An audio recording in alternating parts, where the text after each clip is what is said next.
What's good, people? We're back. We're here again for another exciting episode. I believe it's episode 245. Yes, Damn. 245 of Popcorn and Pints. And we're doing the Carrie trifecta. We may talk some periods. We may talk some plugging up and all It's a that. Carrie threesome.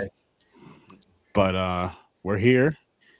I'm happy to be here. I can't speak for everybody, but I know I'm happy to be Vampire's here tonight. teabag. Jesus That Christ. too. I'm seeing some dirty pillows out there. Dirty Let's pillows. see your dirty pillows. Dirty pillows.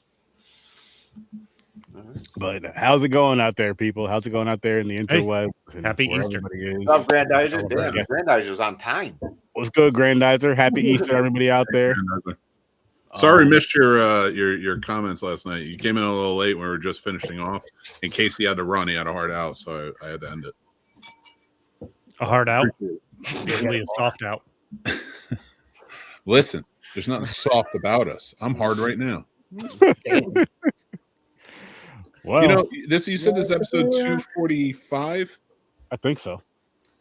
I just did it because I keep track of all on Letterboxd of all the movies I do with you guys. I'm at 157. So if Damn. you count that, if you say double feature, it's 78 and a half Wow. episodes I've been on. That's So, dope. Thanks for having me. Of course. Of course, of course. Grandizer was good. Chuck Nasty was good. Hey, Chuck. Man. Hey, it is Easter tomorrow. What about favorite Easter candy? Why don't we start off with that? Oh, Good You're one. getting an Easter basket tomorrow. What do you want to see in there? Okay, hold on. When I was a kid, there were these like chocolate covered like graham cracker things that we had. I don't know why they got them, but they were called Jordan crackers, and they were like long things. They almost looked like joints, but they were like, chocolate covered graham cracker things. They were always so good. But I have not seen one in a long time. an Easter basket like at our adult age now. Sure. I'm gonna be honest. What do you want to see in there? Instead of getting that fake green grass, give me some weed. What And the some edible. hell? Said your favorite Weed. candy. I'm getting to that weed, edible, and then if you want to have the Reese's eggs, pretty much. Jamie, how's it going? Appreciate you stopping in. Yo, But the Reese's, because I love Reese's, so any I love Reese's too. But Reese's. if it's just Easter, the day of Easter, out of all the candies, I got to have black jelly beans. you sick son of a bitch. That's what his problem is. But the thing is, though, James, I look at it like I'm saying edibles because I can switch that over to the candy, like an edible version of Sour Patch Kids, an edible version of this, and that, and the third. I But- guess. Leave my Reese's regular though, because they're perfect as they are. Yeah. Leave them. I'd prefer the cups are like perfect, just the original cup, perfect. Just give me those.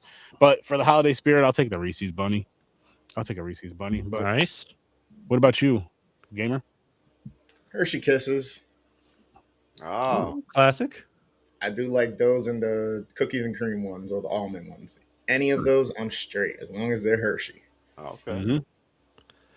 I would always go with Starbursts, but my favorite candy ever is probably those Starburst fruit twists when they had them in the 90s. Yeah.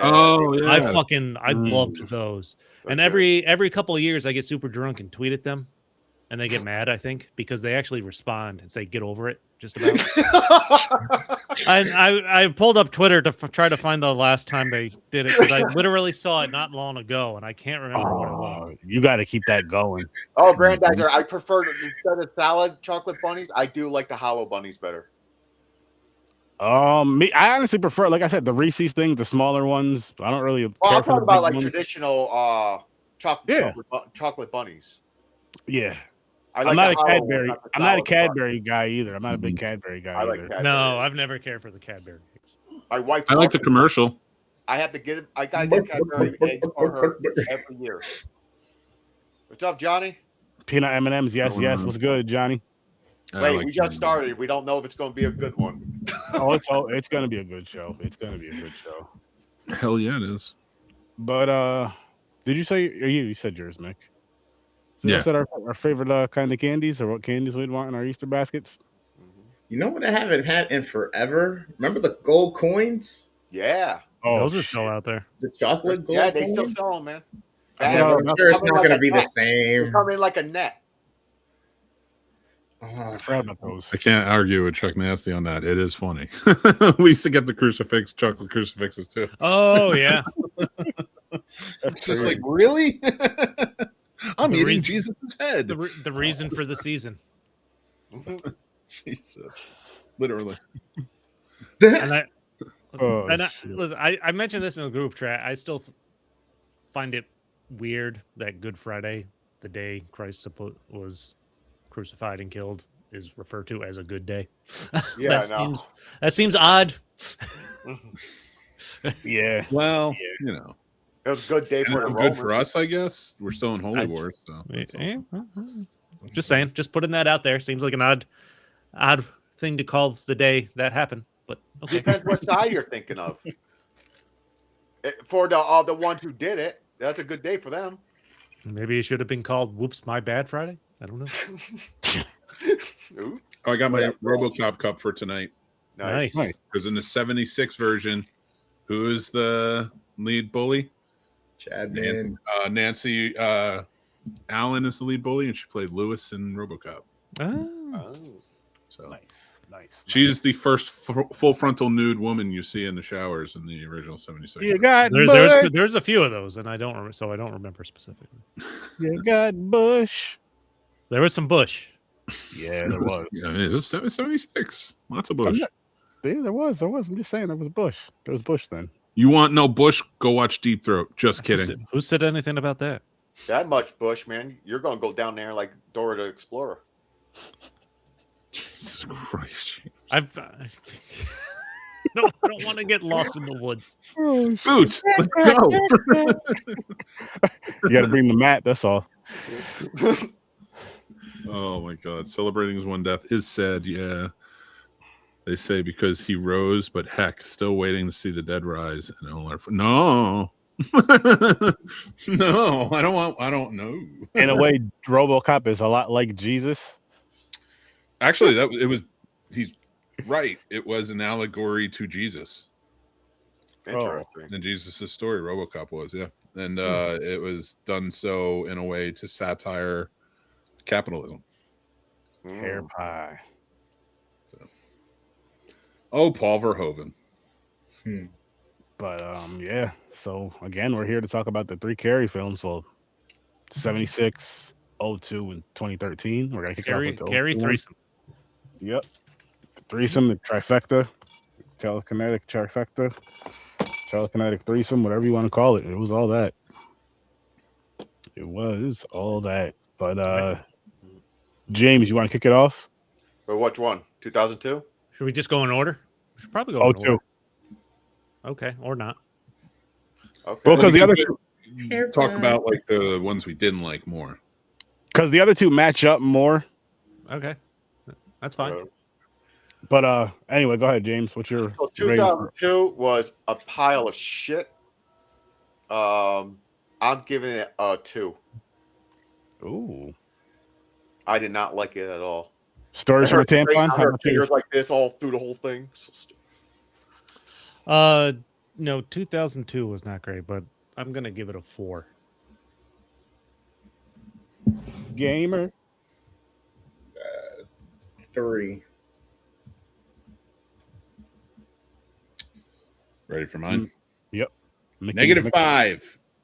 Yeah, I'm so proud. Wow, you went negative. This is a terrible movie. This was a 10, guys. I don't know what the fuck you Get guys the fuck out of here. No, you're- I don't know why you're being the antagonist to me today. No, all joking aside, though, I'll give this. give it a- Antagonist or protagonist?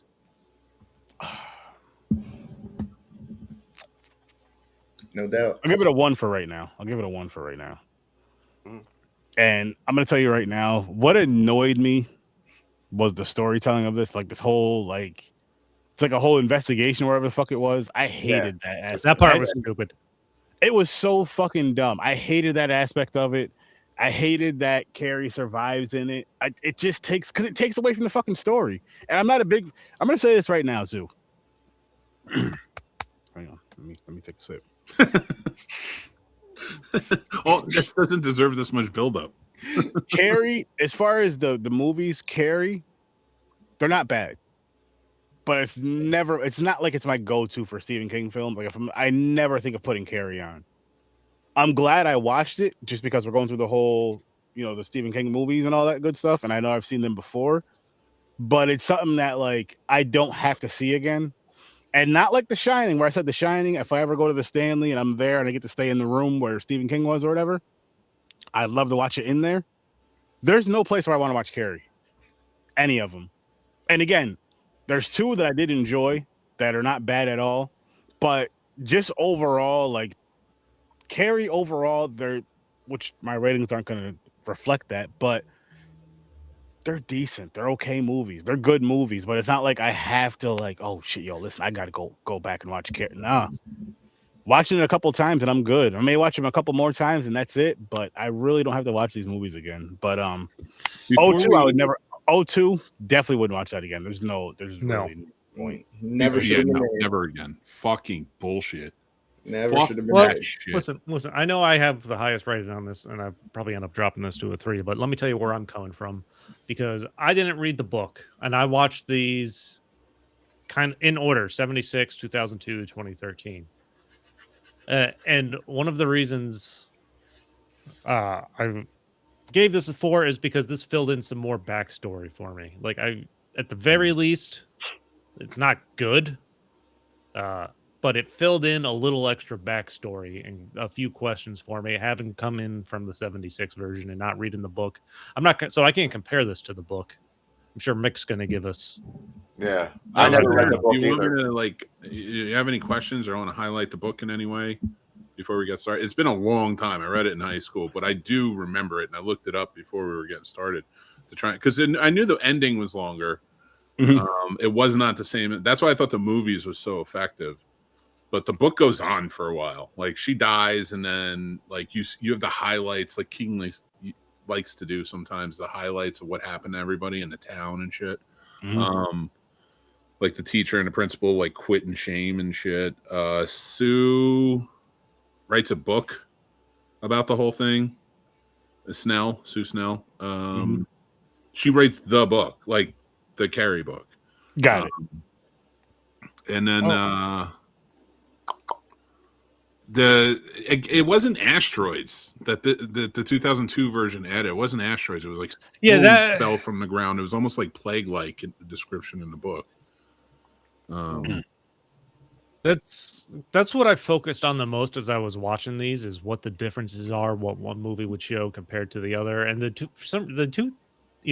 2002 after school special about bullying is, I like to describe it, is the only one that showed anything like that, like whether you called it comets or stones or anything coming. The only thing I would say, the 76. I was just going to say the 76. The 76 version didn't show the birth or anything like that. I realized 2002 and the 2013 movie both kind of show giving birth to Carrie. Mm-hmm. De Palma doesn't love flashbacks, so it makes sense. They do mention it, but the reason he wanted to kick it off is because he was trying to tell a different story. So a lot of it being like the period idea where Carrie got her powers when her period came in is from the 76 movie, not the book. Mm-hmm. It's you could talk about it. It has like themes of puberty and like where her powers, like she's starting to come into her powers and such, but they're always sort of there, that whenever she got angry or something. Are you there, God? It's me, Carrie. Yeah. Book wise, listen, it's a good book. I'm not going to slam it, but it was his first published book. So it's not the first one he wrote, but it was his first published one.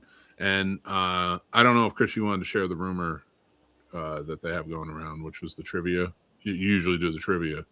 I don't have anything. So Stephen I was King, super lazy this week. No, I get it. Stephen King threw out the manuscript for this, and his wife pulled it out and convinced him to. Oh yeah, I seen that. Yeah. Oh, okay. This was his first published book, and I mean, he told that story. So like, I don't know, it's a rumor, but I don't want to speak for him or whatever, but it's a good book, but he's improved. Oh yeah. You know, Yeah. so like when you read the book, you're kind of like, I mean, it's good. It shows a lot of promise, but it's not as good as some of his other ones, you know. No. I will say we're gonna get into all the movies, of course, but these were probably first time watches for me. Finally, where I sat down, like the 76 one for sure. Okay. And so all my Carrie experience, and again, not reading the book, has come through pop culture references, just the iconic image of her covered in blood. I was expecting more of a horror element because out of these, because you don't get, it's a bullying story up until she goes crazy at the prom. I'm like, this is kind of a letdown. The book's a little bit different in that theme. Like that's part of it, but I mean, there's a lot more to it with her family, like her mother and such.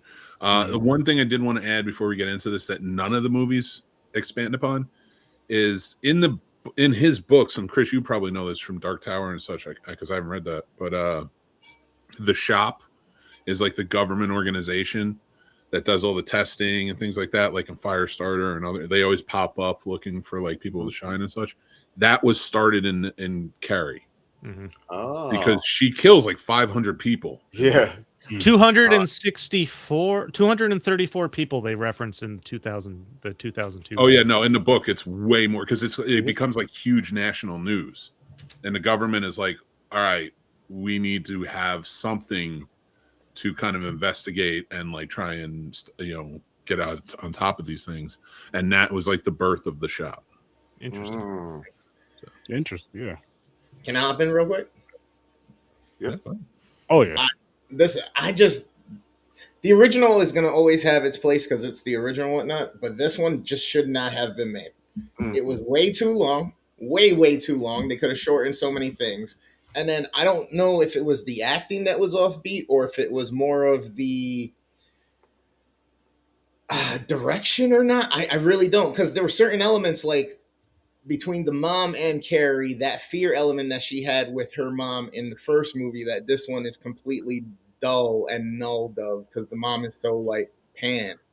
And then with Carrie herself, it's almost like she's fucking like on withdrawal or something. Yeah. Always on days, or she's fucking like, I don't know, like she doesn't know what's going on because she's doped up or some shit. I'm a little extreme with it, I feel like. This was the backdoor pilot. And then the editing. I'm sorry.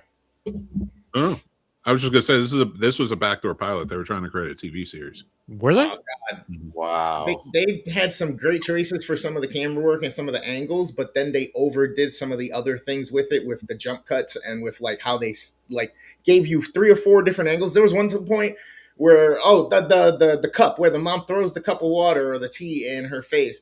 I was dying laughing because it immediately made me think of like, yo, I'm playing NBA 2K. I just took a jump shot, made the shot, and it just gave me the instant replay of the different angles of it happening. I was fucking dead. I was like, this is horrible. This is horrible. Beginning to end, this movie was fucking. Grandizer. I'm the only one that has okay vision, apparently. The only. Except Worst Damn Gamer's just wearing shades to block the light, but I don't have the light that's shining in his face. Mm-hmm. See? Yeah. Like I said, the only thing that appealed to me from 2002 is filling in a little more backstory for me. Like they don't show an interaction in the 76 movie about Chris's dad coming in and threatening to sue. Oh yeah. The principal in the school. So that back and forth I found interesting because they did that in the 2013 movie too. Mm-hmm. And going into the 2013 movie, I was curious to see what they would possibly take from each movie, as opposed because now you have 2 versions that have been out there. What did people react positive to and fucking hate or things like that? And the 2013 movie's shorter than this 2002 garbage. And the one thing I'm like, the one thing that never happens in any version of this is no one just says, "Sorry, Carrie, I was an asshole." Yeah, no. Like, would that have helped? Well, I mean, technically one does, but she doesn't say it. She gives her boyfriend to her. That Exactly. is so weird to me. That is so that is fucking that weird, is man. a super weird. But again, you're not like they even have a conversation at some point, like Yep. towards the end. Even at the end when she's trying to save her, help her in Mhm. either the 2002 or 2013 version, she's never just like, "I'm sorry, I was an asshole." Yeah. Yeah. At Like, all. Yeah. accept it. You can have my boyfriend. It's a weird. It's weirdly written in the book too. Yeah, that is a real weird scenario. Instead of just being like, "Yo, I'm sorry, I shouldn't have done that." Like she realizes she did something terrible. But I mean, I guess they try to make it the whole selfless thing because her dream was to always be prom queen and fucking that part of it. I guess it's a little weak. It's very weak actually, but just to throw something and it's high school kids, so you got to think like that's their world. I guess you know what I mean. That's their world. That's their mindset. And they grow up, and then the ones that do grow up like that, towards like I want to be prom king and queen, this, that, and the third, and then it's like that opportunity where you have the popularity, all this other stuff, and then you do something that's so disturbing to somebody, and you're so upset by it that you're like, you know what, I ran the suicides like I had to in gym class, but or whatever the hell they had to do, I forgot. Each movie, one was detention, one was running suicides, one was something running laps. So it's like you did the time, but then you were just like, I still don't deserve that last opportunity to go to the prom because I made somebody feel so shallow, so low. So I get it. So I guess, I guess me talking myself, I guess I talk myself out of that shit. Never mind. I guess it does mean a lot more. But when you look at it, I guess I'm glad we took that journey. No, seriously, when you look at it from that perspective, because we're all looking at it from being, well, Chris is like what, 36. Damn, we're all in our 40s and up. Chris is right around the damn corner. So we're looking at it from that perspective of being an adult, where it's like it's just a fucking dance. But in a high school kid's perspective, like Mick, your son in a few years, that's going to be real important to him. So I mean, I remember getting caught up in it in high school. Like I had a shitty prom, and like not for any other reason than it was just I was just a fucking geek. But I didn't burn anything down though. It's okay. I don't have powers. No, I wish I had powers. Pig's blood poured on you. That happened, but I was aware of that happening. Okay. So it was great. That was intentional. It was yeah, like we made it happen. It was cool. No, this one was fucking stupid. All right, I just to kind of rant a little bit about this one, and kind of like making it longer, trying to introduce all these characters, the way they changed the ending, which I'm going to ruin for everybody, so that Yeah, what is the deal with the like? There was a pilot. They want to do a TV show, so they kept her alive. Okay, but I feel like you could still do that and not pretend to drown her in the bathtub, which is I assume the book ends in a similar manner to the actual movies, as opposed to her being drowned in a tub. Oh yeah. Well, no, not drowned in a tub. The house collapses and with her in it. But again, that's not even where it ends. Like that's where Carrie's end is met, and then it goes on, and like the final scene is some woman somewhere is having a baby, and it has telekinetic powers. Mm-hmm. And so that's just to say, like, this is going to continue. It's just a part of life. Well, I mean, they made a sequel, technically. The Rage, right? Carrie 2. Rage, yeah, bad. The only cool part is the CDs flying into people's heads. Isn't there a book Mary now or something like that? See, and you were telling me that, James, and I only want to watch it because of that part right there. But I know dude. Me off. Like she needed to die in the end. I get that this just shouldn't exist. Yeah, you're trying to make like a superhero character out of Carrie, and it's not working. I do feel like 2002 had the most ridiculously insane Billy version, though. Like this dude was a straight up murderer from the minute they brought him onto the screen. That's Sid from A Toy Story all grown up. Yep. I didn't think about that. I thought that too. I said that too. I was like, "Oh, it kind of looks like Sid." This guy is fucking insane. Just every scene he's in. Although he is, and he's threatening, but here's the thing: John Travolta actually slaps Nancy Allen. Like he's in her face, like going like this, slapping her, knocking her around. Like, and I'm not advocating for actors to do that, but like it made sense. Like she's gonna listen to him. Like he's a piece of shit. You know, he's abusive. This one, he's just like, but he's like 70s piece of shit and abusive. Which this was 2002 piece of shit where he's just like, they don't even want to get out of bed. Most of their scenes are in the fucking bed together, and you know, it just like he didn't play menacing until like the scenes from the movie. Like they get the plot points kind of right. You know, not effective, but they get them right. But the rest of the movie is just filled in with bullshit and poor choices. It does. So one of the other big factors I've noticed between the three movies is, at least in the 76 version, they don't show her destroying the town on her way back home. They do that in 2002 and 2013. So I assume that's most similar to the book. That's the only good part about those like on her walk home. Although I believe the gas station part is in the book. Again, it's been a long time.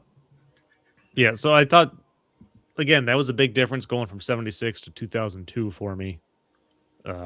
Just the aftermath of after she leaves the gym and killing everybody. It just blowing shit up. Jean Grey shit. Yeah. The other ridiculous part in 2002 where she zeroes in on her mom's heartbeat. Yeah, that's and kills her that way. I'm like, this is ridiculous. That's closer to the book, I think, right? I thought it was scissors from the book. I don't remember how they killed the mom. I thought it was similar to the first movie. With the stabbing? Like, I remember the high point, the plot point. Yeah, the stab. Being missed, but I don't remember exactly. Carrie uses her power to fucking... I would assume stabbing her in like a crucifixion type pose would be more on brand for that story. Yeah. Like the destruction is there in the book and it's described, but it's sort of like a walk home destruction. You know, like she can't control her powers. At this point, they're all over the place. Until she gets home and really takes that bath, she doesn't come down from it. But like when she gets home, her mom's like laying in wait to kill her. Yeah. They're like ready to kill each other. Yeah. Like her intent is to go kill her mother in the book. In this, it was like she was trying to go. In the movie, she's like trying to go home. Yeah.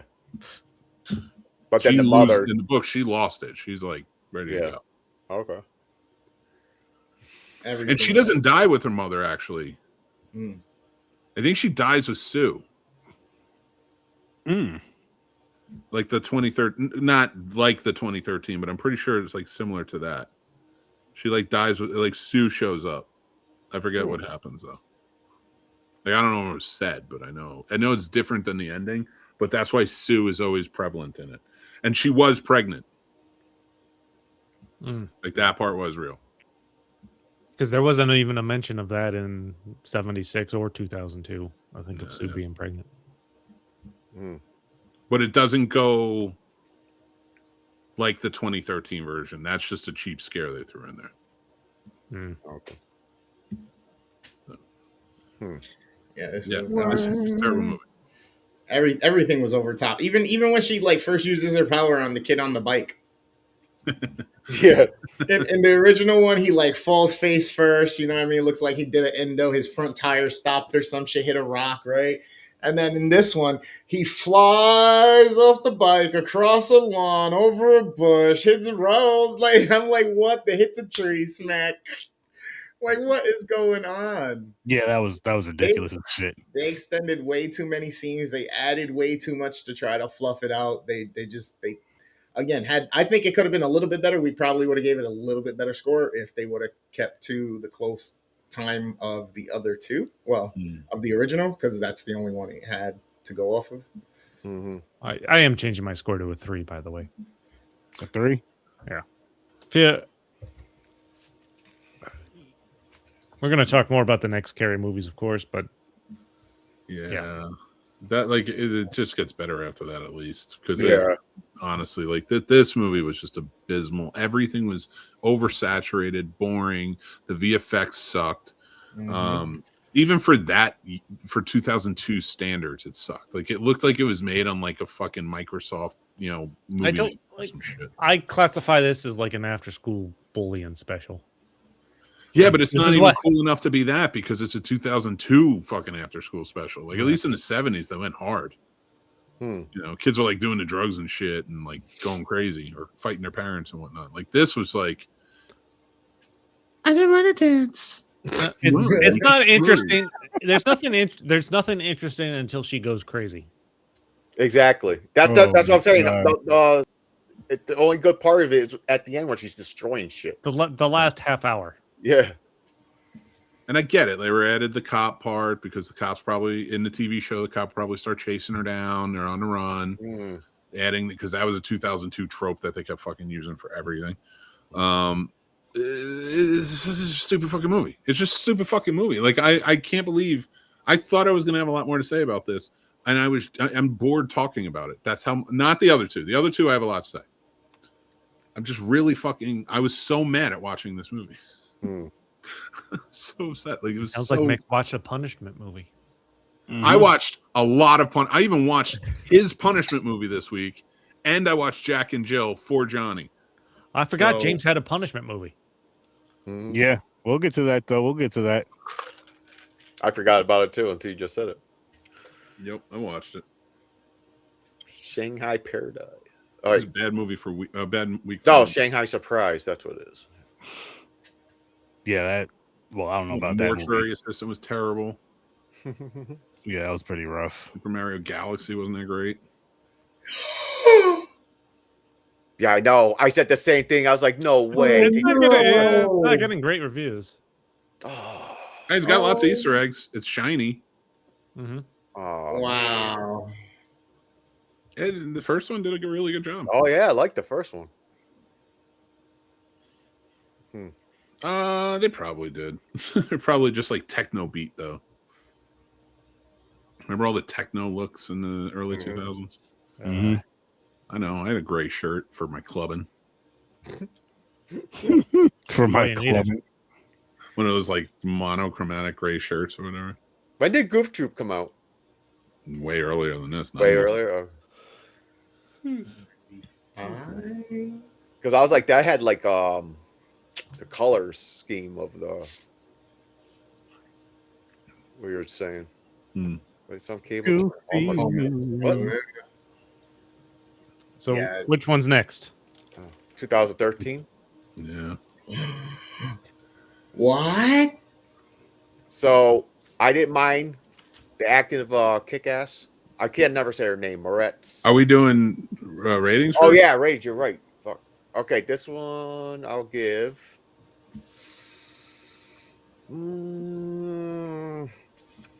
6 for now. A 6. Okay. What about you, Stories? I don't want to go 7, 6. I'm gonna go 6.5.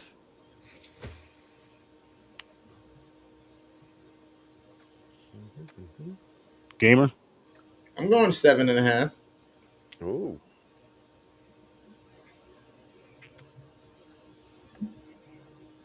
Mick? 4. Wow. That's That's great. I'm gonna go. I'll give it a solid 7. Give it a solid 7. I like the Moretz. I think she did a good job in it. You know. This had my favorite after she goes crazy action, Oh yeah. which is the main reason I'm giving it a 6.5. In particular, where she crashes Billy's car and he bangs they slow-mo his head against the steering wheel, and then Chris tries to press the gas and he crashes it into the gas station, and just her face through the windshield. I'm like, this is fucking awesome. Hell yeah. Like, just her path of destruction turned this movie around a little bit for me. Yeah. I mean, listen. But again, that's clear. We're talking the first one was 76. This is a product of the time. Macy. Fucking technology. She's all that too. Fucking pig's blood. Oh yeah, I can see. Oh yeah. I'm sorry. I just like when it comes to Carrie and she's getting picked on for being so disgusting and ugly and all this stuff. She probably shouldn't be prettier than the rest of the cast. Yeah, that's also. yeah. Also, why are you over sexualizing? I mean, I'm not even talking about over sexualization of every girl in the movies, but like, why are you over sexualizing Carrie? Like over sexualizing Carrie. True. You know, she's wearing very like. She's a modest one, like, but they don't really put her in any, you know, they have her in the denim skirts and stuff, a little tighter than they need to be, little form fitting. It's like, I know what you're going for, and it's early, like, not the knots, it's early 2010s, and that was still sort of a trend.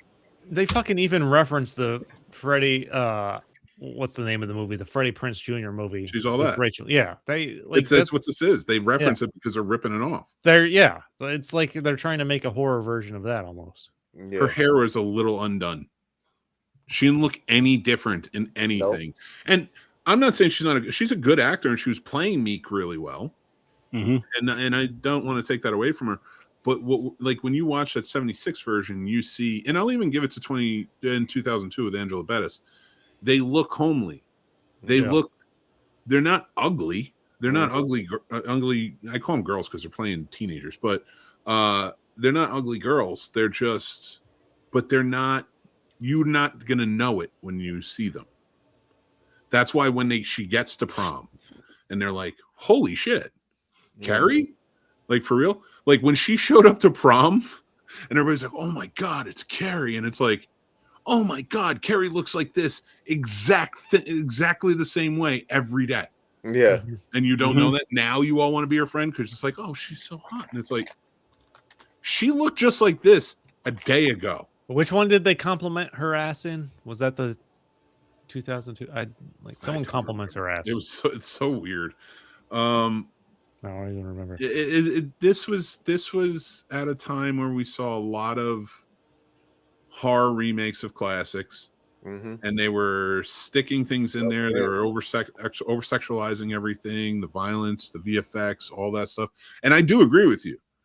I like the horror side of it at the end when she's coming home, like that when she crashes the car and it like stops. It's good. You know, everything, the way they play to it, like when the girl's face is going out. The thing, like, just really well done. There's some, and like that's why it got a 4 from me. But every choice just felt like you're either trying to copy exactly what 76 was and not doing it well, or you're adding scenes that are like a high school comedy, and it doesn't work. You're trying to build a horror movie, and there's no real. Even when she's killing everyone, you're like, where's the tension? Where's the thrills? It did feel like a little lack of attention, but I will say the other two versions didn't depict the mom hurting herself, did they? This is the only one that when she slaps herself. But yeah, this takes it further. This takes it further. Yeah, this took a lot. I thought that was a good addition. I thought Julianne Moore did a good job. She is a fantastic actress. She's awesome. She was a more loving mom.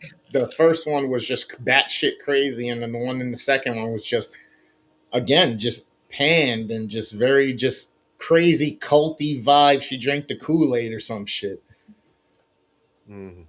Another thing I didn't like about this movie here, but I still gave it 6. I thought it was decent. The part that bothered me a little bit was they're showing her like she was getting in control of her powers. She's like doing tricks, moving shit in her room and everything, a bed floating and dropping. I'm like, that at the end she just goes berserk. It's more believable, like the original, when it looked like she really can't control it through the whole movie, in a way, you know. So that bothered me a little bit. Yeah, but I mean, I guess just to play devil's advocate for that though, James, we also have to look at it again, going with the whole high school thing, hormones, and getting bullied like every single day of her life, not only at school but at home in a way, to where it's just like that pig blood dropped on her was like the last straw for her. Like I can't fucking deal with any more. And it could have got to that point to where, like, yeah, she could, like she was doing the things in her, like, you know, lifting the bed and all that stuff, like doing the stuff in her room. But that wasn't like she still was just like learning them. She didn't know them. She didn't master them. So then it's like once you get to that level of anger or upset or whatever you want to call it, that part to where, you know, that embarrassment and all that stuff in front of the whole fucking school, which again, going back to the high school thing, that's the whole world for you right then and there. And then all those people just laughing at you. And then, I mean, your date getting knocked out by a fucking bucket. Knocked out, died. Killed. Killed. Yes, killed by a bucket. So it's just like, what the fuck? Like, what the fuck? I see what you're saying, James, but it's two different scenarios. One, she's aware that she has these powers and she's working on trying to hone it. The next one is something so terrible happens, she snaps and it's blackout rage. Yeah. So even if it's not telekinesis specific, you're telling me if you are in a state of just blackout rage, like it's the straw that broke the camel's back, you're not just gonna go fucking insane. Yep. Yeah, this is the one thing I will say about this movie compared to the 76 version, which I'll even bump it up to a 5. But when she's studying the telekinesis, like they actually show it. They show in depth, like whereas another one she like kind of reads about it. Yeah. And it's like, I understand now. It's like, yeah, you know, maybe that was a pretty good addition, but at the same time, like they just showed her studying. They didn't really like show her practicing. I feel like, and if I'm not mistaken, this is the only one where she referenced or Chloe or Carrie is talking to her mom about the telekinesis, and there's any kind of reference that she's like, maybe it skipped a generation and grandma had it, you knew about it, grandma. Things like that. I don't know if that was something in the book, but this is the only thing that has that kind of conversation in there. I don't remember if it's in the book. Does Carrie, she considered or not considered, she has the shine, Nick? This would be a form of it. Like I've always assumed, you know, because they never really called it The Shining. This was his first book. So I've always assumed when you see somebody with this type of powers, whether they're obtained in one way or another, it is sort of, it's like a tapping into the shine. Well, you think she's one of the most powerful because of how she destroyed the city? Oh, yeah. I mean, she died in the book, so like, that was done. Like, she was not going to stay as more powerful, but yeah, one of the most powerful beings in the Stephen King world. I really like the ending on this one. That's kind of why I gave it the 7.5. I feel like the modernization of this one, pulling out the camera. I didn't like the change to the teacher. I think the first one the original had the best teacher out of all of them. But then throwing in the twist at the end on this one, I thought that was really cool. I really enjoyed the ending on this one. I think I'm probably going to be in the minority on it, but I kind of really like the way they closed this one. This is the only teacher that didn't slap the shit out of Chris, the bully. You weren't going to get away with that in 2013. No tolerance was there for that. So. Smacked the dog shit out of her too. Wow. Oh, dude, and during her rampage, it got more graphic. A guy crushed in the bleachers. Yep. Like that was a note I made. I like that. She purposely saves Judy Greer, the teacher. Yeah. Mm-hmm. Like this is she didn't after blowing her away in the beginning when she first snapped. And choking her. Yeah. I was like, damn. That was a change of heart really quick. This one portrays her as actually hunting down Billy and Chris. Yeah. As opposed to Billy and Chris just coming upon her while driving away. Yeah. Which I mean, they played it with horror pretty good in this one. I'll give it that. Mm-hmm. They did. Oh, and even like 2002 shows Carrie's birth. But the mom is aware she's given birth. This one, the mom has no fucking idea. Yeah. I think she's dying. Yeah. So that was a weird difference to me. I think it was supposed to add that idea of like, is she a divine birth or what's going on here? Because there's no real like the dad leaving. The alluding to, I don't know if it happened in the book or not, if it was a sexual assault in the book, but I believe what they were alluding to in the original movie, and I can't remember if they did it in this movie as well, is that she was raped by her boyfriend. What in the first movie and this movie, because she talks about living with or being with the guy, they weren't going to do it or anything like that, and then they both have the same kind of scene where she talks about smelling the whiskey on his breath, so she kind of gives in and she liked it. 2002 doesn't have that conversation at all. So I wouldn't say it was like rape or anything like that. She was into it. I thought in the 76, well, I was only speaking on the 76 version. I don't know about 2013. I thought in the 76 version she didn't like it. Like the first time she did, because they did it twice. It was her boyfriend. She said, we did it once before we got married and I liked it. And then we got married and I didn't want to do it again. She promised me we wouldn't have to. I don't remember that. And then after, I remember her saying, I remember that line. He promised he wouldn't have it. I do remember that line right there. Isn't that the point of getting married? That. As someone who's married, no. Well, yeah, this is reality, Mick. But, you know, it was a part of it. Oh, you don't say that this is reality compared to Carrie. Real marriage. I mean, I don't think in any world it's okay for that to happen, but I definitely don't want anybody with telekinetic powers running around my town. I wish she also treats the mother differently in this one, as opposed to the first two, because this one she locks the mother in the closet, as opposed to just pushing her back on the bed or something while she's getting ready for prom. I think she locks her in a closet in the book, but I'm not 100% sure on that. Again, I'm taking every word you say as 100%, Mick. Mick said this is what happens. And we're going against that. There's that, and then another element. Well, it was just on the tip of my tongue. We were talking about it with the mom.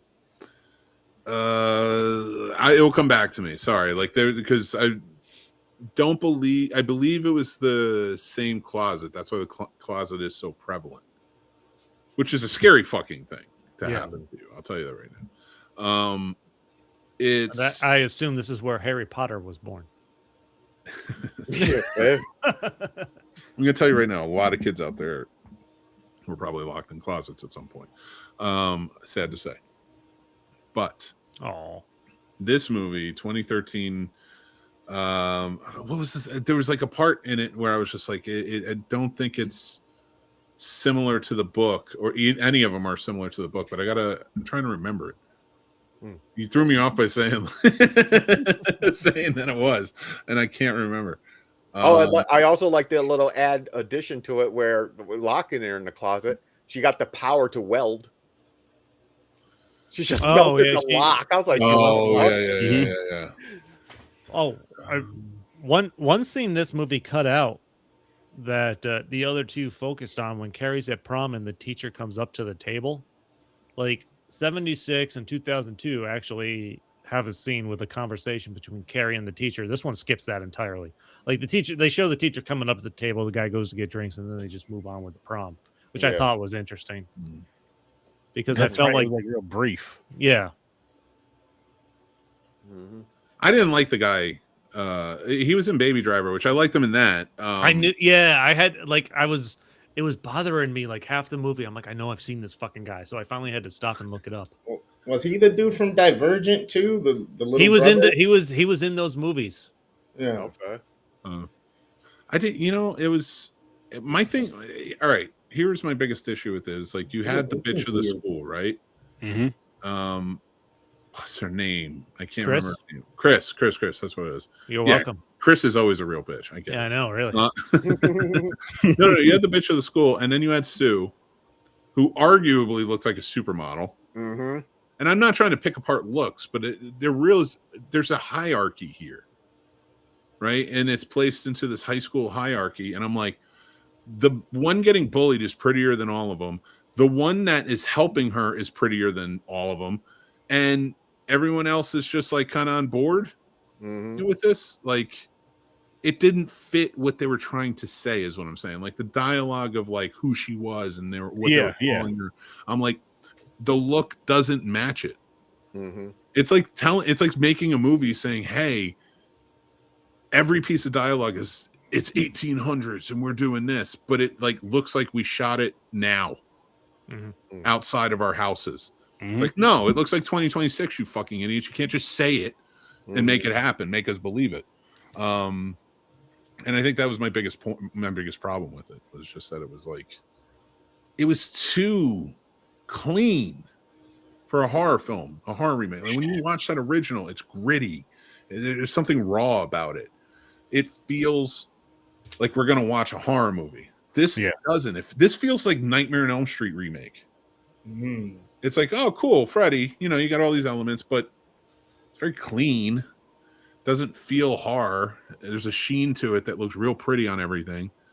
I don't know. This is like, again, just like similar to 2002, at least. There's nothing horror related about this for me until Carrie flips out at the end in the prom. I'm kind of annoyed because this is the first one that was directed by a woman too. And it's like, you could have done a lot. Like, if you were going to change things, you could have done a lot to really put some themes in there that work. Still make the same movie, but like with some different dialogue, maybe a couple of tweaks to scenes, and make it a theme about things that were going on very prevalently for women in 2020 and 2013 that you can get away with that you couldn't in 76. And you're a woman and you know these things and you could say it. Whereas this felt even in the 2002, and I hate to defend that in any way, even in the 2002, it still had like sort of a better message than this one did, you know, for what they were trying to go for. I don't know. Like, it just like, you brought up a good point, because you said how pretty like she was or whatnot. And then you pointed out how from the 76 one, they kind of like, they were pretty, but not overly pretty. And then that second one, I don't know what they tried to do with that one, because she wasn't a horrible looking girl. She just looked like she'd been through some shit. But like, I wonder, like, how she was going through a withdrawal. Did they maybe change from the original outlook of what the book Carrie should have looked like for the reasoning she was being picked up? Because that's the only thing I can see, is that if they change the way Carrie is to make it more connectable, because the first one, she's all kind of awkward and feeble. And then the second one, she's like broken down and feeble. And then this one, she's just like overly pretty, trying to like work through some shit. Like, so to me, it's almost like they changed that part. I bet if we looked it up, they probably did to make it. I don't remember what it looked like in the books. You know what I mean? I'll be right back. Yep. I wouldn't be surprised, because like you said, they got to make it Hollywood. They got to make it to the masses. They got to make it connect. So it's, and if they play with the type of the person and stuff like that, to me, it's like, okay, so what would the original one have been? Now I'm interested to see what the hell Carrie should have looked like based on Stephen King's representation in his book. That's interesting. I do want to check that book out. I do want to check it out. It's an easy read. It's not long. That's good to know. It's good to know.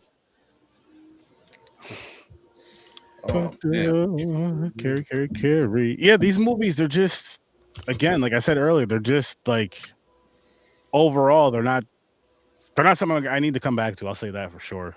They're not something I need to come back to. There's no real, like, even if you look at the posters, you know, like if you look at all the posters side by side, you look at the 2023 and it's like, she doesn't look scary.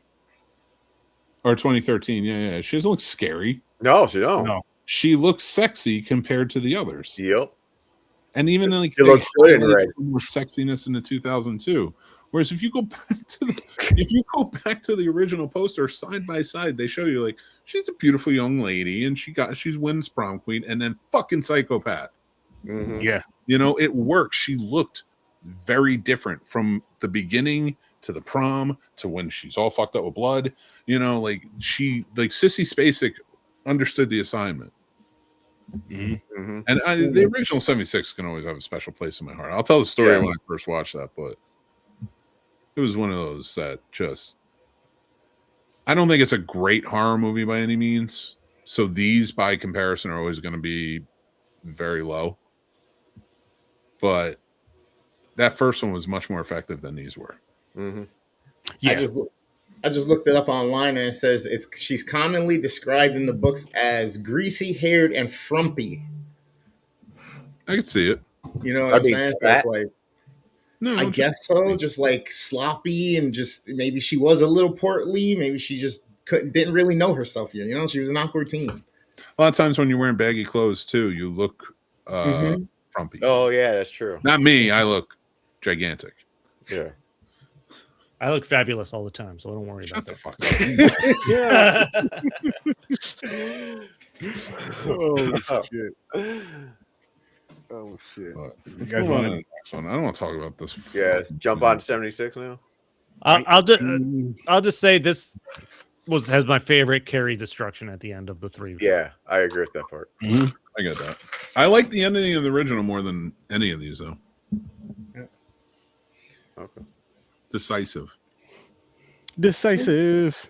Like this one, we had to go through like 3 different endings, which the book does. I get, but shut the fuck up. Yeah, it's like the dream. But it's kind of cool because it's kind of like, all right, so now she has to make a choice. You know what I mean?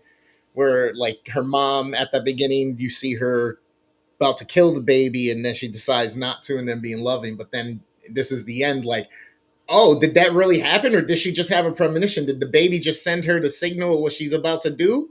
Like, what just happened? You know what I mean? Mhm. This is all the mom's fault, by the way. This Yeah. entire thing. Always is. Oh, yeah. Always is. Yeah, yeah. every one of them. Like, come on, mom. Mhm. That's religious parents for you. Yep. This Yeah, is the she- perfect. she These are the was- perfect Easter movies now. All right. There we go. I inadvertently did pretty good on this, I guess. So, James, what is your rating for the 76? All right, 76. I'm kind of on board with you where you're talking about overall. Carrie, I liked, but it wasn't like one of my best Stephen King things. But I still like it. I'm gonna give it a 7.5. Okay. Hang on 1 second. You gave 2013 a 6.5, right?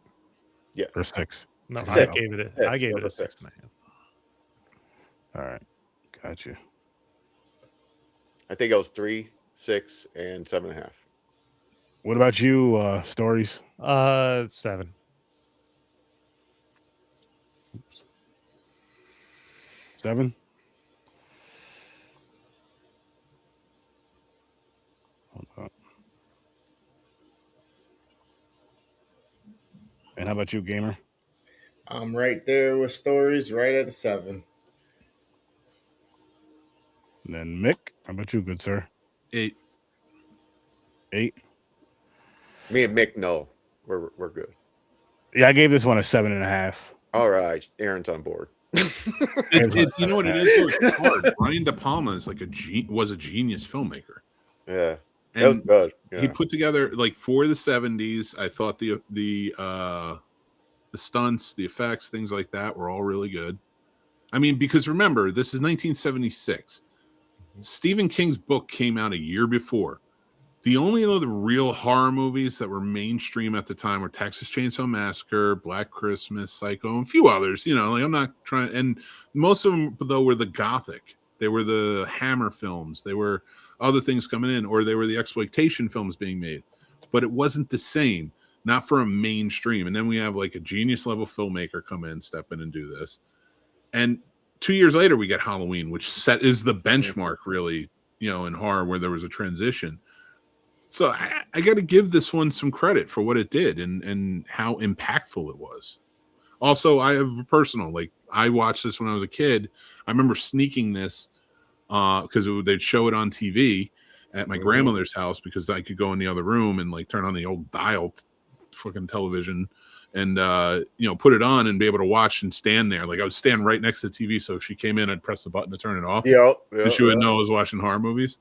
So until I saw this when I was older, because it was just one of those ones I revisited when on VHS years later, I didn't know there was nudity. I didn't know it was her period. I didn't. Yeah, so there's like a lot of things. So like, but I read the book again. I was like, I want to watch the movie again, and then I was like, oh, this movie is pretty in depth when it gets there. I like that you're trying to hide watching a horror movie as opposed to porn or scrambled porn or anything like that.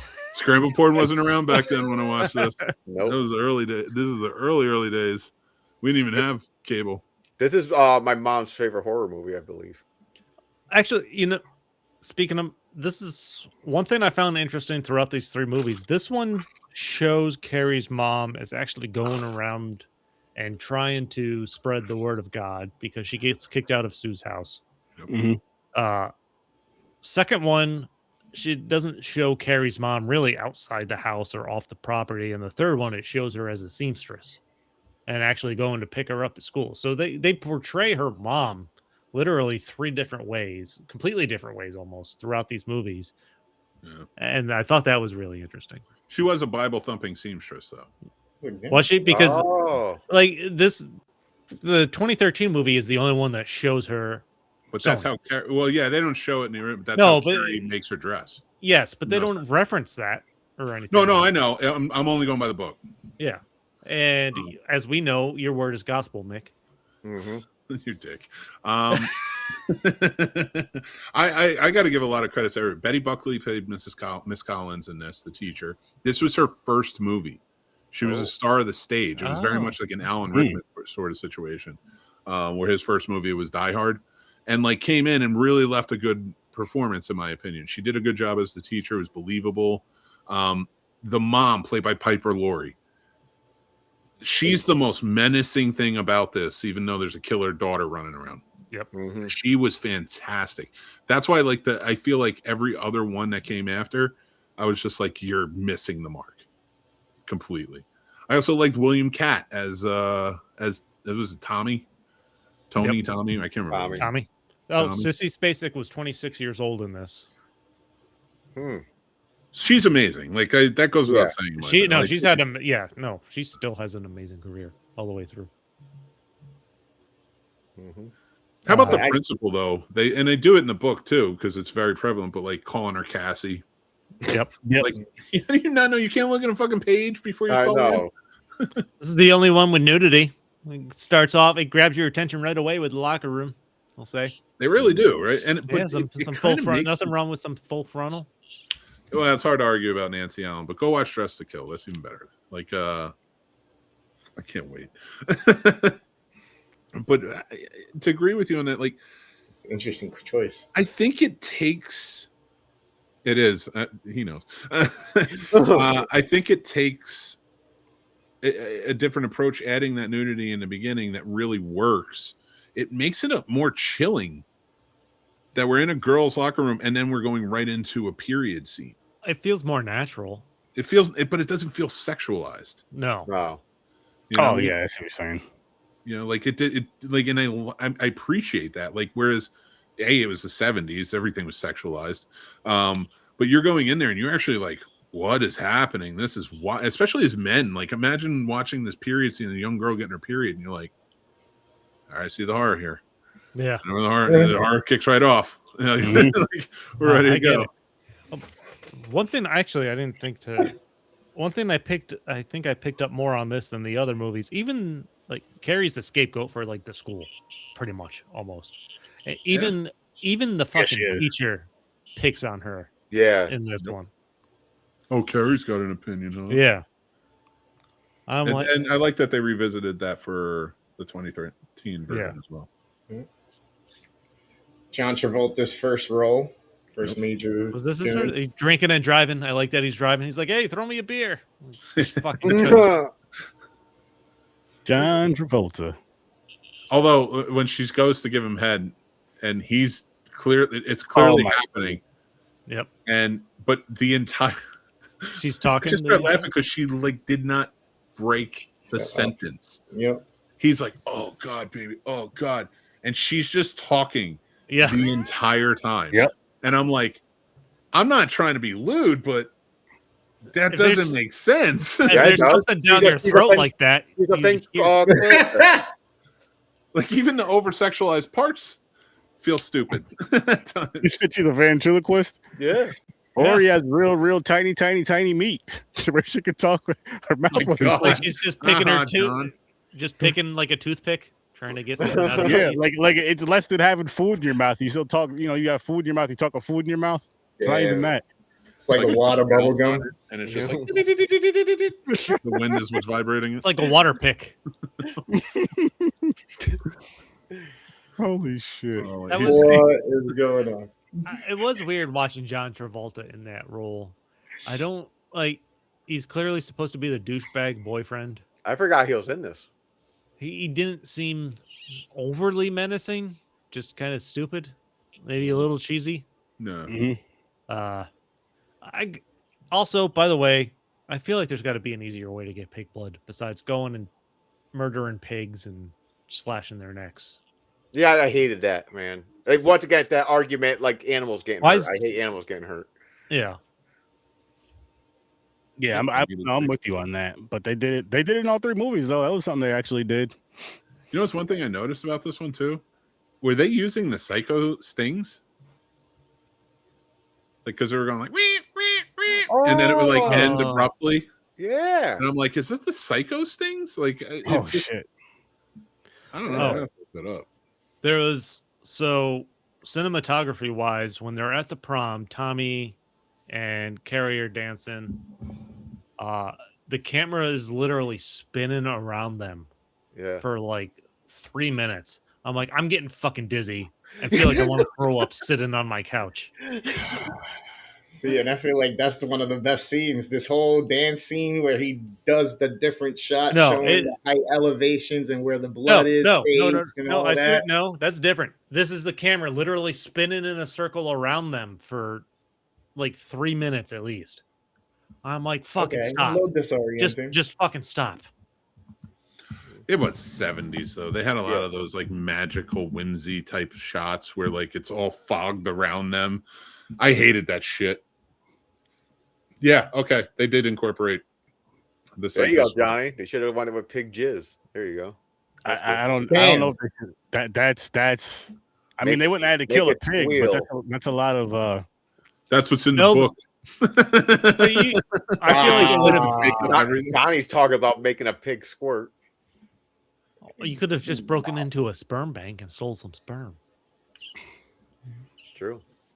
I should upload my. I Or you could do interviewed it. that guy, William Catt. Or you can do Tom Green and get some horse sperm. I will say the difference in the way they portrayed how Tommy and Sue were actually trying to help Carrie in these movies, I thought was really interesting. Like, there's no clear indication in the 76 version, like when Sue tells Tommy to take her to prom, that she's feeling regretful and that they're actually trying to help. The teacher sits down and confronts them, like, why are you trying to Yeah, what are you doing? Carrie to prom? You're gonna fuck it with her. They do that in 2002. They actually get more direct. Like, they almost specifically, Tommy basically tells Carrie, it's like, yeah, we're doing this to help you out. Mhm. In 2013, it's kind of in the middle there. Like, they still have the scene where the teacher confronts Tommy. So that was interesting because I will say with the 76 version, I wasn't completely sold they were trying to help her out because there was no indication that they were feeling bad prior to him taking. Yeah, her they to do the cut prom. a little quickly on that because even like Yeah. she's like, "Can I ask you something? I need a favor," and he's like, "Sure."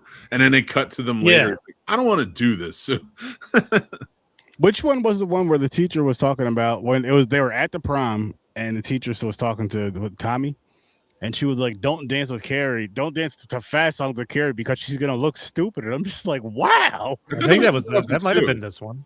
or might That was maybe 76. I don't know. But- I can't remember that line. No, maybe that was 2002. No, that sounds familiar. I think My that whole was- thing though, I'm just listening to. I'm just like I know we mentioned earlier how like even the teachers, everybody treats her like shit. But like even when the teacher is trying to stand up for her, still talking shit about her at the same exact time. Mhm. Like all you had to say was she's never danced before. Just maybe it'll be easier to dance a slow song than a fast song, but she's gonna look stupid. I'm like, damn. Oh, Johnny, was her best advice for filmmaking to make a mediocre horror movie? No. No, I'm kidding. Of course, filmmakers. Nah. Again, I don't know. She made a good movie. It was a good-looking movie for the time. It was a product of its time. I didn't think it was an effective horror movie, but she knows how to frame a shot. She knows how to make a good movie. So I'm sure she gives good advice. But is Carrie an effective horror movie in general? I think 76 says it is. I think it could be done better. Well, but it's supernatural. So anything with like psychic powers and all that shit, it leans towards the horror. Seeing the polished nature of it is why I feel like the other one, the 2013 one, is better overall as a movie, and which why I gave it just slightly higher to 7.5, and the original to 7, where the other one is an abysmal fucking waste of goddamn time, energy, and breath. That's number 2, Mr. King. That's number 2. Oh, you're right. You're right. I think this can be done better, where you build on some of the mom's interaction with the kid growing up and like what caused her to like delve into that super religious stuff, delve into her realizing she has telekinesis powers and trying to explore that. Maybe she flipped out while she was younger and couldn't control it. Like signs she couldn't control it and hurt people before that, but not overly clear. Like Jack from The Incredibles. Yeah. Well, it's a good enough comparison as any. I don't know. I feel like there's a better way to fill out the background to build to the horror, as opposed to you're feeling like she's just getting bullied until a bomb goes off. I feel like there's a better way to show that she's a ticking time bomb. Yeah, I agree with that. Oh, sorry, I didn't mean to cut. No, I was gonna say I agree. Like I do wish that there was kind of maybe little things going on here and there as she's building up that rage and anger and upsetness is building up, because like you said, it was just like a ticking time bomb to where she really didn't do anything until the blood got poured on her. Besides pushing her mom either on the bed or in the closet or whatever the case may be, but other than that, she'd never. And I feel like there should have been more things. I know a light blew out with the whole. The most they show is her going to the library and trying to read up on a book about telekinesis or look on the internet about telekinesis. Yeah. It's supposed to be more of a hey, just don't fuck with people because you never know what they're going through or what they're capable of. You know what I mean? No. Yeah, that's the after school special line. Yeah, that's the point. So her powers, if you replace it with a weapon, you know what I'm saying? Like even if you can't make this a horror movie all the way through, but you can make it much darker. Oh yeah, I think. Yeah. Mm-hmm. I say that a lot about movies. Like that's why everybody argues the horror is like big spectrum, because all of it is not just a boo, scary. There's an eerie, creepy thriller. You got to build an atmosphere. Yeah, atmosphere. That's the word. Thank you. And I think that's why I like the 76 version, the atmosphere. When she's in that closet, it just like the angles work. It's terrifying. Yeah, those were some good scenes. Like and like when the mom gets stuck and just like it was like, and even when like it's not as effective because it doesn't have the greatest special effects comparatively like 2023 or 2002 bullshit, but 2013. 2013. I don't know why I keep going 2023. 2013. It doesn't like the 76 version. It just feels raw. It feels like somebody's at the prom with a film camera filming the events that are happening. Something feels very voyeuristic, like you're stuck there with her. And I like that aspect of it. And I like that it's messy. Nothing's clean. Like she's just covered in like they did not. It wasn't like, oh, there's some blood here, but she's still beautiful. Yeah, like, she's fucking got blood on her. She's drenched. Yeah, she looks terrifying. Her eyes, they picked the right actress with the eyes. Sissy Spacek killed it, and like just like beaming around, like those little looks, like they're framed well, they jump well, they're edited well. That's the thing that really gets me about the 76 comparatively to the other two is those are lock-off movies, in my opinion. And when in filmmaking, it's a lot of independents or people coming up or mid-level sort of studio films.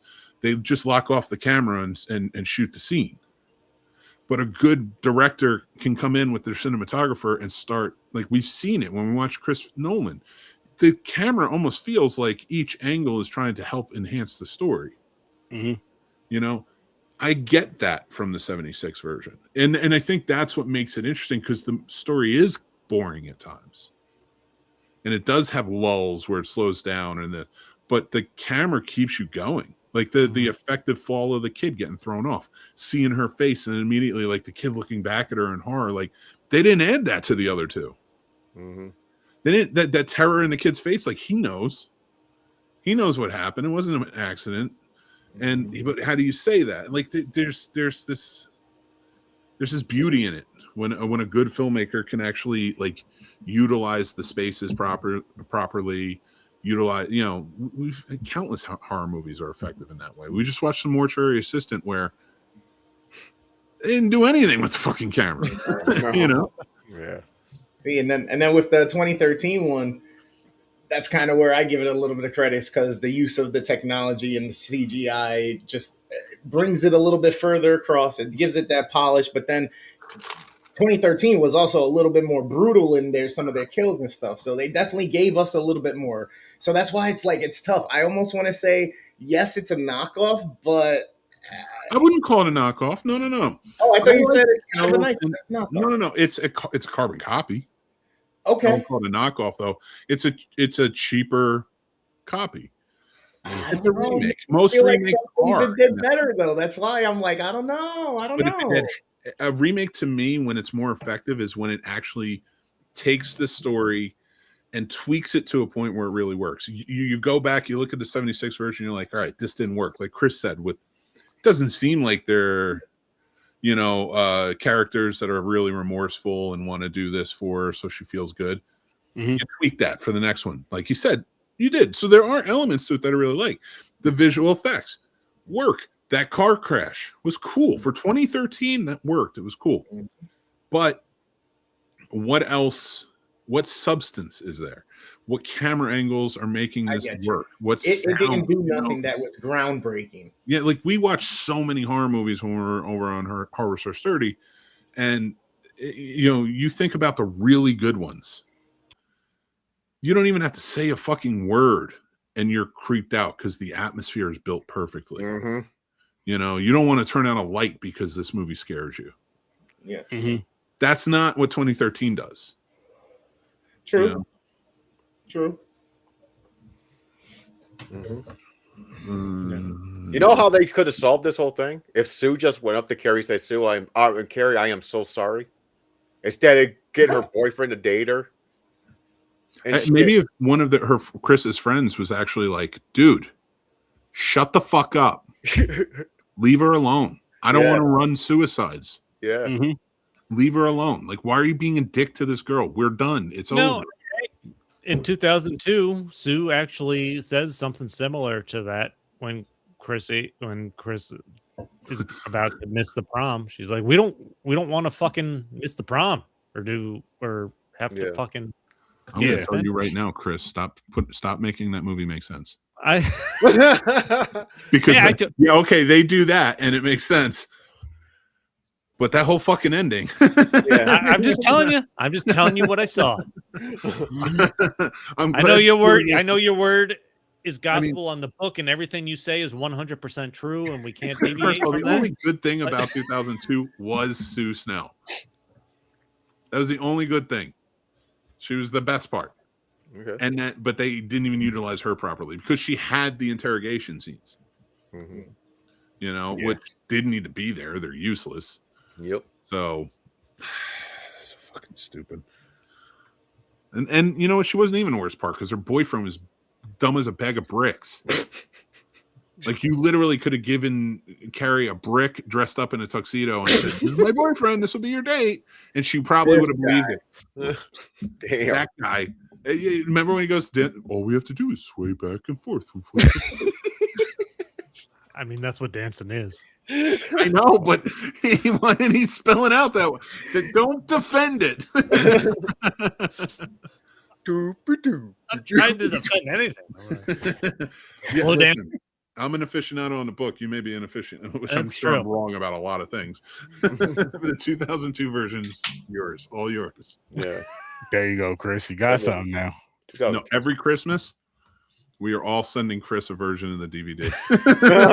That would be hilarious. I'm not trying to justify the existence of the movie. I'm just saying.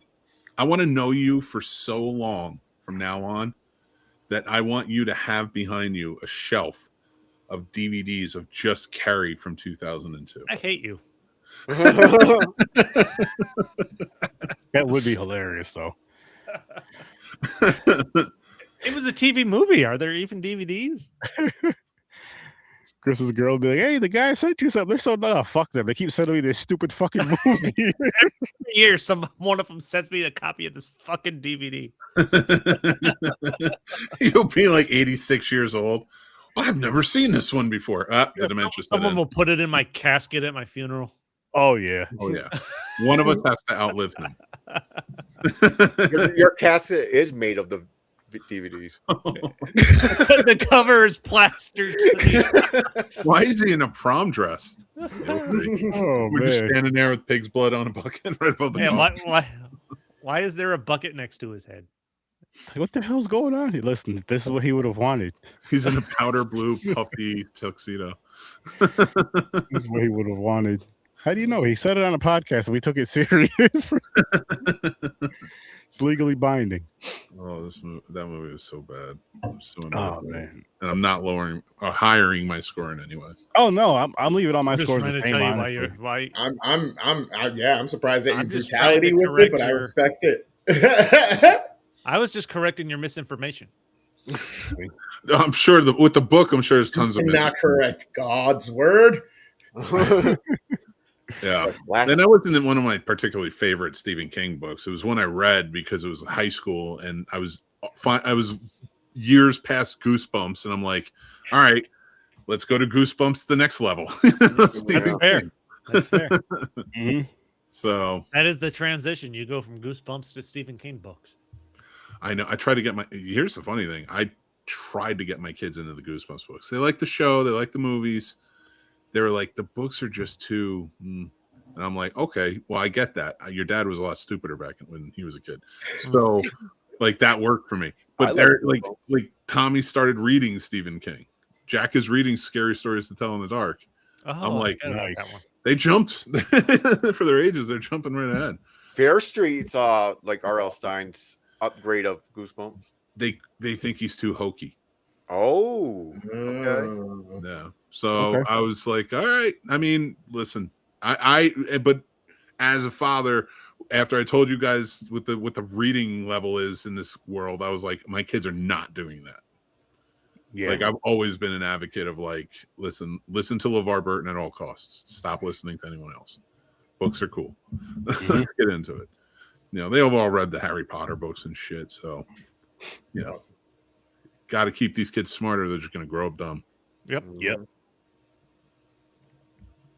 Yes, they will. Like the ones who talk about Carrie 2002 on a Saturday night. Hey, listen. We didn't write the The ones script. that talk about it incorrectly. yep. We got everything wrong. I don't feel like I was incorrect. I may not have been super correct. No, I was incorrect. The I'm just exposure pointing was wrong with out it. where what you said happened was incorrect. Every shot was overexposed. My storytelling is much like the street I grew up on. Many holes exist, Mm-hmm. but you can walk there if you know how to do it. It's all good. There you go. Sometimes you can take a swim if it rains. This is the most justification I've given a 4-point movie. I always think of The Offspring. The kids aren't all right.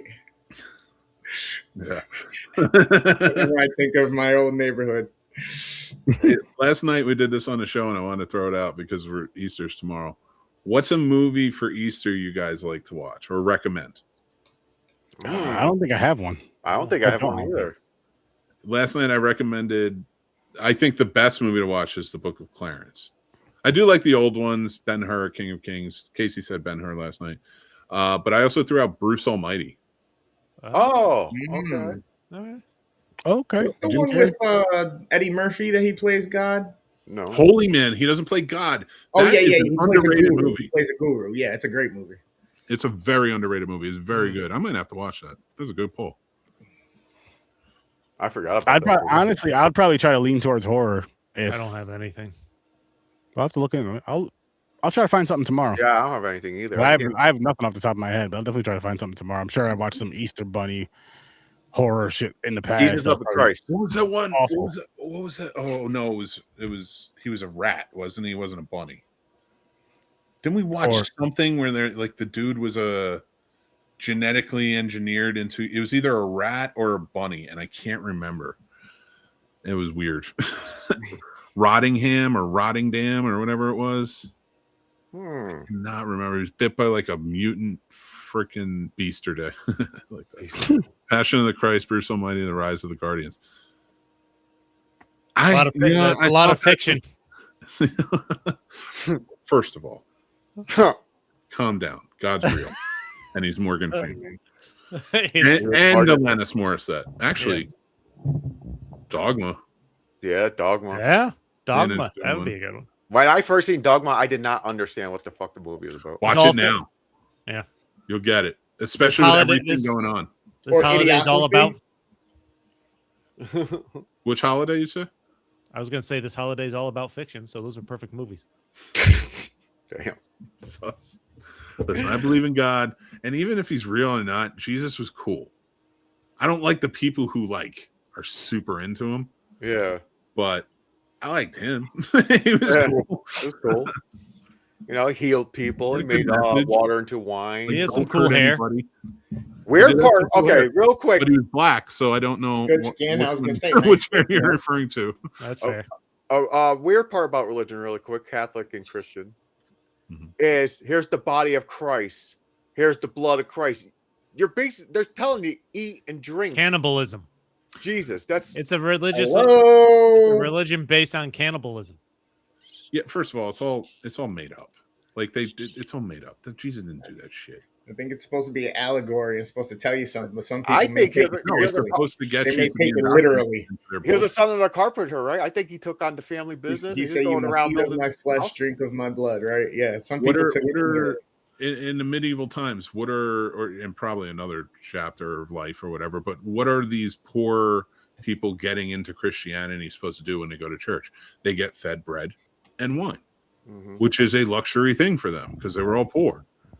So, like, now you're going to come back each week when they say, "Hey, this is a part of Jesus. Come back next week." And now you're indoctrinated. Carbs and getting drunk. It's your life. Story Yeah, from a bar. Like, I'm living that right now. He didn't have Jesus didn't have the body of somebody that ate carbs and got drunk all the time. Neither do you. That's Are you Jesus? I might be. That's why I don't believe I am. I don't have the long Oh. hair. Yeah, okay. Shit. I will tell you though, Book of Clarence, that is a good one. Yes, you might get a little startled because Jesus is black, but they have a white one in there played by Benedict Cumberbatch, and it's very funny. It's very funny. He's one of the few actors I accept. Well, he goes in there and he plays the standard look of Jesus after they clean him up, and everybody thinks it's Jesus. Is that where Madonna got it for like a prayer No, music video? Jesus is just black. Have you ever seen the Middle East? Yeah, that's good. You know what? I don't see actually- black. oh. I just I'll don't go have a like problem with Jesus being I black. I want to. This just popped in my head. I want to see a skit of a black man playing Jesus, but in white face, pretending to be white. I think that would be hysterical. Holy Because shit! Jesus Don't was put black. that out there because No, because if Jesus was I black think and he's trying Drewski to may appeal have to done white, that. I want to see Jesus. I want to see Drewski dress up as white Jesus. I think For Drewski sure. may have done that. I feel like Jesus had a good sense of humor too. Just don't like gamble in his church. yeah. You know, otherwise, like he's all bread and fish, man. Let's all hang out and have a good time. bread, fish, and wine. Bread, fish, and It's hard wine. to, wine. yeah, And water. You can have the water if you want. Yeah, I'm you pretty sure you can gotta change it back. hydrate. Yeah, you gotta water it down. Dude, could you imagine being with Jesus, just chilling at a wedding, and he's like, check this out. And he just walks out into the water and he's like, we can all do it now. And as soon as they do, he drops them. Yeah, he walks out into the pool of the resort where the marriage is happening, and he's like, He's Everybody got his join sunglasses me. on. He's in the water. They're all like fall into the water. He's like, let there be a pool party. And jumps right in. That's not blasphemy. Jesus is awesome. No, blaxploitation. Oh, that would be black. Well, the bullets. I told you I was the only one that had particularly good eyesight. I'm the only one that doesn't need glass. Yeah, Let's see. I'm telling you. I don't know. That's what I'm watching for Easter. I'm gonna watch a lot of old Jesus movies. Not ones where he gets hurt though. Good All luck. of them. What does that leave? Oh, a horror one. Carpenter's Son. No, I'm not doing that again. I wouldn't either, but we'll give it a Is that the try. Nick Not Cage doing one? that Is that again. the Nick Cage one? It was bad. I It was bad. didn't think it was bad. No, I I didn't don't think think it was It's just he shouldn't have been in it. Yeah, Nicolas Cage shouldn't have been in the movie, but No. I didn't think it Are was we- bad. Are we going to hear about James's was. punishment? But if you want to know Oh. more about that, go check out Horror Store Sturdy. Yes. Yeah, we have a punishment and 2 announcements tonight. Then we'll let you guys know what's All coming up. right. You want me to start? you You want want me to get this So- over with? We'll kick it off with James's punishment. Then Mick has an announcement, and I have an announcement. And Well, Then, I don't want to overshadow any announcements. So we'll just save mine. Go check out my show on Monday. No. you sure? You're saying it. Yeah. Save the announcement for P&P. It's not that important. No, it is important. It's It very will be on important. Monday. It'll be fun. You can announce it here, Mick. I appreciate it, but I'm not You going can, you can let our 3 viewers know. It's all right. But anyways, You can let Grandizer know. James, I don't remember what your movie was, but Shanghai Surprise, 1986. Madonna. It's director Jim Goddard. I don't know who the fuck that is. Jim Goddard. Goddard. And Get it right. cast stars are Sean Penn and Madonna, and George Harrison's in there too. I didn't Yeah, know he that. did the soundtrack as well. Yeah, that's cool. So yeah, I'm going to tell you right now, it is a punishment, but not as bad as you could think it is. It's just a movie I don't like. It just had parts in it that pissed me off in a way. They had fucking Sean Penn, the alcoholic, fucking turns into Indiana Jones. Am I So right? No, So you're he's right. living- You're right. No, I'm not taking it away. fucking He's living Madonna, out the life he thinks he they is. know each other for fucking 3 days. She hates his guts through the whole thing until the end. She's like, "Oh, let's fuck," because he had sex with that The Asian woman, yeah. the Chinese Asian woman who's like, it's her job. She's like the queen of seduction. Or Oh something. yeah, I can't remember what they called her. Yeah, I forgot too. It's It was on the tip of my super tongue. racist. Yeah, it's on the tip of my tongue. I can't fucking remember what it is. It was Did I get hard? no Jim Goddard. Oh, did I get hard? No boy. that's how I read it. I was like, Jim got hard. I was like, did I? Madonna was in it. She was all right, maybe. But yeah, this I don't, man. But it was weird. It's like and then at the end he started dressing like he was a gangster. I'm like, what the fuck is going on with this shit? Dude, the fucking movie is a cheap ripoff. So some Oh yeah, Nick, you I watched decided it to too. watch That's right, it with watched you. it. Yeah, you did. That's right. Because I had never seen it, and I'm Okay. like, this is weird. I like weird movies. Whatever. Let me check it out. So I guess Sean Penn. Well, I know Sean Penn and Madonna were married Yep. at that Were time. they had really? just got married. Yeah. Yeah. Yeah, They got Madonna. married almost at that time, like maybe 85, and then they made this movie, which was a cheap ripoff of Romancing the Stone, which was a good ripoff Ooh. of Raiders of the Lost Ark. And This movie did not do the same thing. They were trying. The funny thing is, like in those movies, you have like Indy and Marion, and I can't remember their names, and it's Michael Douglas and Kathleen Turner and Romancing the Stone. They like hate each other. There's like this whole like banter back and forth where you're supposed to be like, oh, they hate each other now. It's very, you can see it's sexual tension. They want to get together. Yeah. These two were married and they made this movie, and there was no sexual tension. It was so They weird. hated each other. Yeah. You could tell. And I mean, he went on to like tie her to a chair for 3 days and beat her. That's why they got divorced. So, and I'm not saying that lightly, but it's true. Jesus Christ. So, but so like when you watch their performances, it's like, aren't you two supposed to actually be in love? I know. It did though, yeah. That's why I didn't know they were married already. I thought this is where they met and then got married.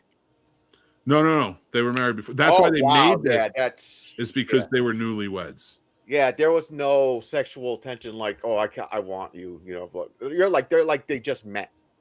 Mm-hmm. Yeah. Wow. Yeah, it's yeah, I don't care how much work well, if I had to rate this, I would say I'll give it a generous 4. Ooh, yeah, that's higher than it should be for a punishment movie. Yeah, but under 5 to me, that's when it starts going downhill. Like I made it through it. I see what they're doing. I just noticed a lot. I'm like, what the fuck are they doing? He's an alcoholic, and he's going without drinking fucking for a long ass time, acting normal, like no withdrawing or anything. But then they show him in scenes that he's withdrawing. He fucking drinks, and I'm like, whatever. This fucking the movie did suck. Never mind. Put it in 3. I'll say a 3. Fuck that movie. I'd give this a 2. Fuck that movie. I'm glad you watched it with me though, Mick, because I had a feeling. As soon as you said you were watching, I was like, oh shit, here we go. That was one of them I didn't see, and I was like, you know what? Let me check this out. Some weird reason I thought you were going to say you liked it. No. It was not a good movie. Yeah, it's not good. So, yeah, you like Madonna and Sean Penn? Go ahead, watch. If I'll rip off Indiana Jones / fucking other shit. I'll tell you what. If you like Madonna and Sean Penn, you should probably like listen to Like a Virgin and go watch Mystic River, because don't watch this shit. There you go. The wild. Like a virgin. Being touched for What's your the announcement? first time. Oh, Chris, you have birthday picks next week. Yes. Oh shit! Do you know what they are? It's a little early. Yeah. You can pull them up now. I got them. Yeah, pull them yeah. up. I didn't know. I didn't know. What are we fucking watching? It's Chris. It's probably gonna be something stupid. What long hair? What long hair movies? Shit. So the other day I had caught. I caught. I'm wearing my Scotty Doesn't Know shirt. Yes. So the other day I had caught Frank Miller's Sin City on Pluto playing live at like midnight, and then it played the next one, and I was like, what the fuck ever happened to Clive Owen? And I was like, shit, man, wasn't he in a movie with Denzel? That's right, Inside Man. And then I thought about it. So this was almost a battle between movies for this week. It was almost Inside Man versus the one with Ed Norton, that he plays the slow janitor, but he actually robs the bank. And wait, I don't think you gave the right movies to him for your birthday. No, I did. What do you mean? Because that was Inside Man and Euro Trip. Yes, I said this almost was. Oh, I thought you said that it was. Oh, all right, my apologies. No. I said it was almost a battle of the heist movies because they're very similar. It's a good movie. Yeah, both very good movies. But then I decided, fuck, man, it's my birthday. I want people to fucking smile and have a good time and talk some shit. And I figured, you know what? Let's give James some fucking material. What movie do I know to do that? Euro Trip 2005, baby. I was expecting a movie about lawn care, but this is fantastic. No. Lawnmower Man? Oh, God. Honey, I Shrunk the Kids? Yeah, seriously. So that's what we'll be doing next Saturday. So is there a movie about gardening? It's gonna be fun. Euro Trip is a wild one. Yeah, I'm probably gonna see something fucked up. Oh, man, Little Shop of Horror. There you go. Little Shop of Horror. Very There nice. you go. There you go. I used to say Little Shop of Horrors. Of course you did. Oh shit. So for us. Last night, me, James, and our guy, It's January 14th, Grandizer. and our guy Matt, aka the creature feature teacher. Anyways, we were playing Phasmophobia last night, and we were talking, and next Friday, 11 o'clock Eastern time, Sturd-O-Vision will be back. 11 p.m. Friday. We'll be live reviewing this movie right here. I'm excited.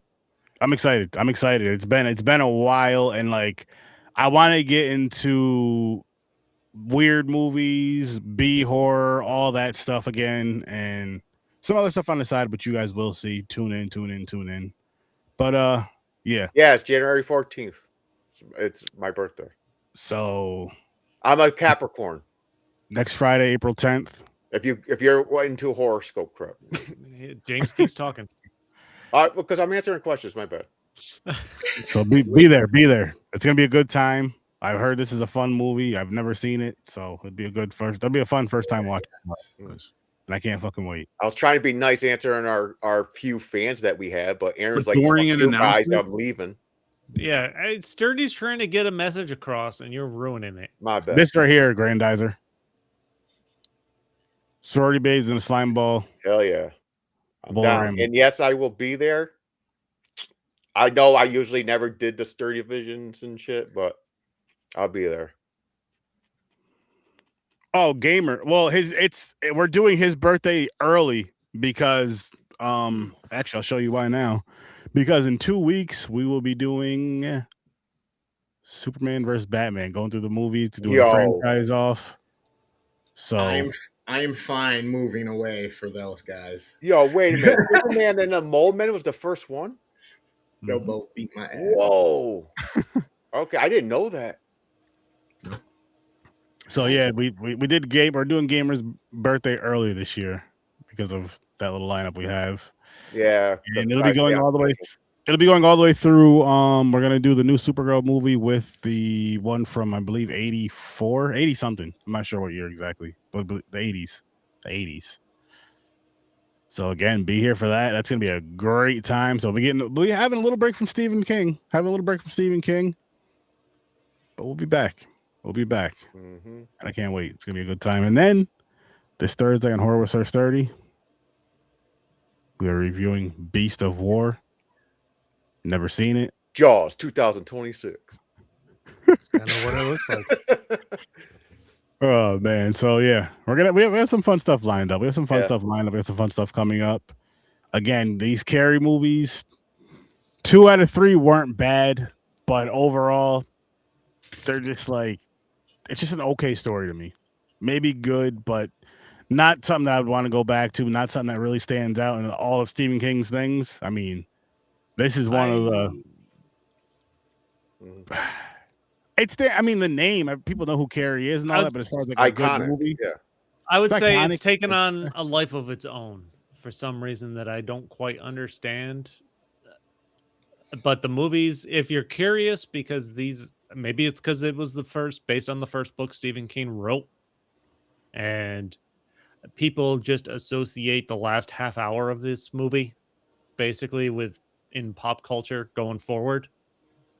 But if you're curious, watch it. I would say because this is all about women's hormones when they're getting their puberty. Wow. You mind if I'm not going to do my announcement. I want to overshadow the mighty return of Sturd-O-Vision with a great pick. But I will say we are switching days for our show. So Monday at 8 will be our first episode in the new time slot. Oh, nice. This Monday at 8 o'clock p.m. Eastern time. Make sure you guys are there. We'll announce what we got to announce then. PP. Okay. Yes. But I guess we could wrap this one up. So make sure you guys go follow Worst Damn Gamer Ever. Make sure you guys go check out Fade Theory. Make sure you guys go check out the Scene Snobs. Make sure you guys check out Stories from a Bar. Make sure you guys are here next Saturday at 8 o'clock for Gamer's birthday picks. Yes. I'm excited. And of course, I fucking watched Eurotrip so many times, but now I'm looking forward. Yeah, I know. Thursdays. That movie a lot too. Horror with Sir Sturdy, 8 o'clock Eastern time. But we're gonna get on out of here. You guys have a great night. Thanks for popping by, and peace, peace, peace.